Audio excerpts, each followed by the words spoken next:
관광지에서 만난 한 거지의 얼굴이 너무 이상했습니다. 피부가 녹아내린 듯했고 손가락은 형체를 알아볼 수 없었죠.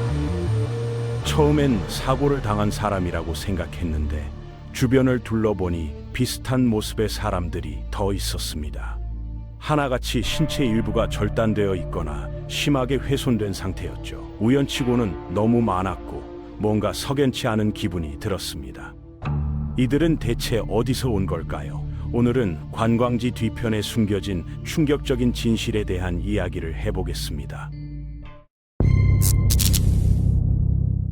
동남아시아의 대표적인 관광지인 태국, 매년 수천만 명의 관광객이 찾는 이곳에는 알려지지 않은 어두운 이면이 존재합니다. 방콕과 파타야 같은 유명 관광지 거리에는 신체가 심각하게 훼손된 채 구걸하는 사람들이 있습니다. 태국은 법적으로 구걸 행위 자체가 불법인 나라입니다. 하지만 관광 성수기만 되면 이런 거지들이 갑자기 늘어나죠. 태국 사회개발복지부가 조사한 결과 이들이 한 달에 벌어들이는 수입은 최대 10만 바트, 우리 돈으로 약 375만 원에 달한다고 합니다. 일반적인 구걸로는 절대 불가능한 금액이죠. 여기에는 관광객들의 동정심을 자극하는 전략이 숨어 있었습니다. 태국 경찰은 정기적으로 단속을 실시하고 있습니다.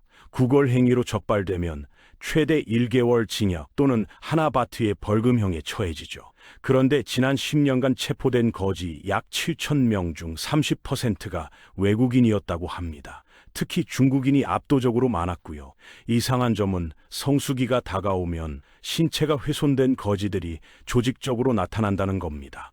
마치 누군가 계획적으로 배치한 것처럼 말이죠. 지난해 11월 방콕에서 교복을 입고 구걸하던 한 여성이 경찰에 체포됐습니다. 40대 중국인 여성이었는데 얼굴은 염산을 뒤집어 쓴 듯 녹아내렸고 양손 모두 형체를 알아볼 수 없을 정도로 심하게 훼손된 상태였습니다. 경찰은 이 여성을 시작으로 인근 6지역을 수색해 중국인 거지 6명을 추가로 체포했습니다. 놀라운 건 이들 모두 얼굴이 녹아내렸거나 팔다리가 없는 상태였다는 겁니다. 각자 다른 장소에서 체포됐는데도 말이죠. 체포된 사람들은 중국에서 화재 사고를 당해 부상을 입었고 자발적으로 태국에 와서 구걸한다고 주장했습니다. 하지만 너무나 비슷한 부상 형태와 조직적인 배치는 의문을 낳았죠. 더 이상한 일은 그 다음에 벌어졌습니다. 이들이 체포될 때마다 통역사라고 소개하는 한 남성이 나타났거든요. 그는 고급 차를 타고 와서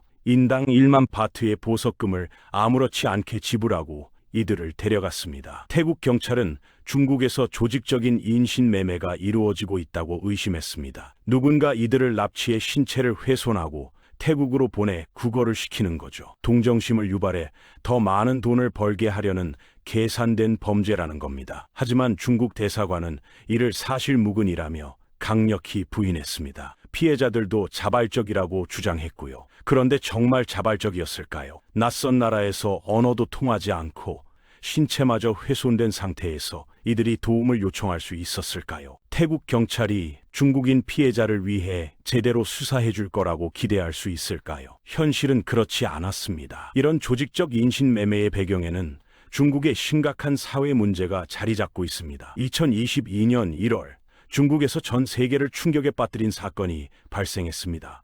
일명 쇠사슬 여성 사건이죠. 한 블로거가 장쑤성 휘저우의 빈민가를 취재하던 중 헛간에 쇠사슬로 묶인 여성을 발견했습니다. 영하의 날씨에 제대로 된 옷도 입지 못한 채 짐승처럼 묶여 있었죠. 더 충격적인 건 그 여성의 남편이라는 사람이 자랑스럽게 8명의 자녀를 낳았다고 떠들어댔다는 겁니다. 동영상이 소셜미디어에 퍼지면서 중국 젊은 세대들 사이에서 분노가 폭발했습니다. 현지 당국은 처음에 이 여성이 남편의 폭력적 성향 때문에 묶여 있었을 뿐 문제없다고 발표했습니다. 하지만 의혹이 가라앉지 않자 한 달 뒤에야 제대로 된 조사에 착수했죠. 조사 결과는 더욱 충격적이었습니다. 이 여성은 윈난성 출신으로 무려 3차례나 인신매매를 당했다는 사실이 밝혀진 겁니다. 그녀는 20대 초반에 고작 5천 위안에 팔렸습니다. 우리 돈으로 약 100만 원도 안 되는 금액이죠. 이후 여러 번 팔려다니다가 현재의 남편에게 도착해 1999년부터 2020년까지 8명의 아이를 낳았습니다. 그중 6명은 병원도 아닌 집에서 출산했고요.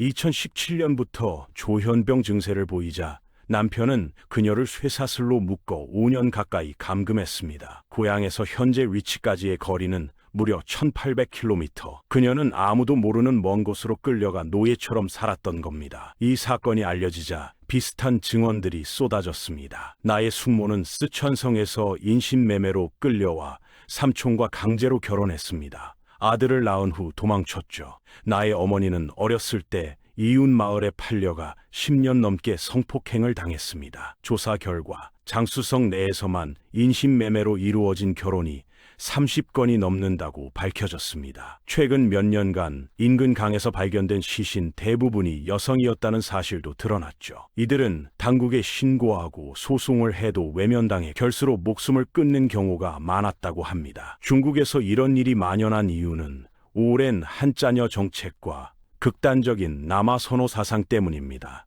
남녀 성비가 심각하게 기울어지면서 남초 현상이 발생했고 결혼하지 못하는 남성들이 늘어났죠. 특히 가난한 농촌 지역에서는 여성을 구하기가 더욱 어려웠습니다. 그러자 여성을 납치해 파는 범죄 조직이 생겨나 이게 하나의 산업처럼 자리 잡은 겁니다. 중국 여성뿐 아니라 베트남, 캄보디아, 심지어 북한 여성들까지 피해를 당하고 있다고 합니다. 중국 당국은 왜 이런 범죄를 방치했을까요? 쇠사슬 여성 사건이 터졌을 때 중국의 주요 언론들은 침묵했습니다. 현지 당국도 인신매매 의혹을 부인하다가 한참 뒤에야 사실을 인정했죠. 그 시기가 바로 2012년 2월 베이징 동계올림픽 기간이었습니다. 세계의 이목이 집중된 상황에서 중국의 반인권적 사건이 알려지는 걸 막으려 했던 거죠. 국가의 체면과 올림픽 성공이 한 여성의 인권보다 중요했던 겁니다. 이런 인신매매는 중국 내부에만 머물지 않습니다. 태국에서 발견된 신체 훼손 거지들처럼 이제는 국경을 넘어 다른 나라로까지 확산되고 있죠. 피해자의 국적 점점 다양해지고 있습니다. 실제로 한국인도 피해를 당한 사례가 있습니다. 과거 중국으로 패키지 여행을 갔던 한국인 부부 중 아내가 택시에 탄 채 납치됐습니다. 남편이 보는 앞에서 택시가 출발해버린 거죠. 남편은 즉시 신고하고 중국에 남아 아내를 찾았지만 결국 찾지 못했습니다. 몇 주 후 중국 공안으로부터 충격적인 소식이 전해졌습니다. 아내가 배수로에서 변사체로 발견됐다는 거였죠. 더 끔찍한 사실은 시신에서 간과 콩팥 같은 주요 장기가 모두 사라져 있었다는 겁니다. 남편은 그 충격으로 오랜 기간 정신과 치료를 받아야 했습니다. 이처럼 인신매매는 단순히 노동 착취나 강제 결혼에만 그치지 않습니다. 장기 적출까지 이어지는 무서운 범죄죠. 중국 당국이 공식적으로 적발한 인신매매 건수는 2000년대 약 2만 건, 2010년대 약 1만 건, 2020년 기준 3천 건으로 감소하는 추세입니다. 하지만 전문가들은 이게 실제로 줄어든 게 아니라 당국의 단속 의지가 약해진 결과라고 분석합니다. 오히려 더 은밀하게, 더 조직적으로 이루어지고 있다는 거죠. 피해자의 국적이 필리핀, 베트남, 북한 등으로 넓어지고 있다는 사실이 이를 증명합니다. 중국의 오지나 농촌 지역은 사법권이 제대로 미치지 않는 곳이 많습니다. 그곳에서 사라지면 아무도 찾아주지 않죠. 공안도 별 관심이 없고 현지 관료들은 오히려 범죄를 은폐하려 합니다. 개인이 배낭여행식으로 중국 오지를 여행하는 건 정말 위험한 일입니다. 우리나라 정부도 중국과의 관계를 고려해 이런 사건들을 적극적으로 알리지 않는 경우가 많고요. 가끔 언론에 보도되는 것만으로도 실제로는 훨씬 많은 일이 벌어지고 있을 거라고 봐야 합니다. 태국의 거지들, 중국의 쇠사슬 여성, 그리고 납치된 한국인 부부, 이 모든 사건의 공통점은 바로 조직적인 인신매라는 겁니다. 사람을 상품처럼 사고 팔고 심지어 신체를 훼손해서 더 많은 돈을 벌려는 반인륜적 범죄죠. 가난과 성비 불균형이라는 사회 문제가 만들어낸 끔찍한 결과입니다. 그리고 이걸 방치하거나 은폐하는 정부의 태도가 문제를 더 키우고 있습니다. 지금 이 순간에도 누군가는 자신의 의지와 상관없이 끌려가고 있을지 모릅니다. 낯선 땅에서 쇠사슬에 묶이거나 신체를 훼손당한 채 거리에 내몰리고 있을지도 모르죠. 우리가 여행지에서 마주치는 불쌍해 보이는 거지가 사실은 조직의 피해자일 수 있습니다. 그들에게 돈을 주는 건 오히려 범죄 조직에 자금을 대는 꼴이 될 수도 있고요. 이런 문제를 해결하려면 국제사회의 공조가 필요합니다. 한 나라만의 노력으로는 국경을 넘나드는 조직 범죄를 막을 수 없거든요. 피해자들이 도움을 요청할 수 있는 시스템도 마련되어야 하고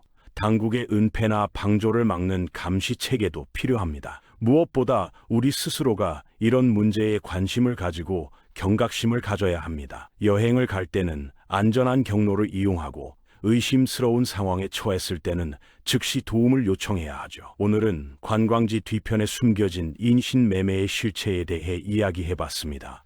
사람이 상품처럼 거래되고 신체가 훼손되어 이용당하는 현실. 이건 먼 나라의 일이 아니라 우리와 가까운 곳에서 벌어지고 있는 일입니다. 우리가 무심코 지나친 거지가 뉴스에서 잠깐 본 사건이 누군가의 처절한 비극일 수 있다는 걸 기억해야 합니다. 그리고 이런 범죄가 더 이상 일어나지 않도록 경각심을 가지고 지켜봐야 합니다.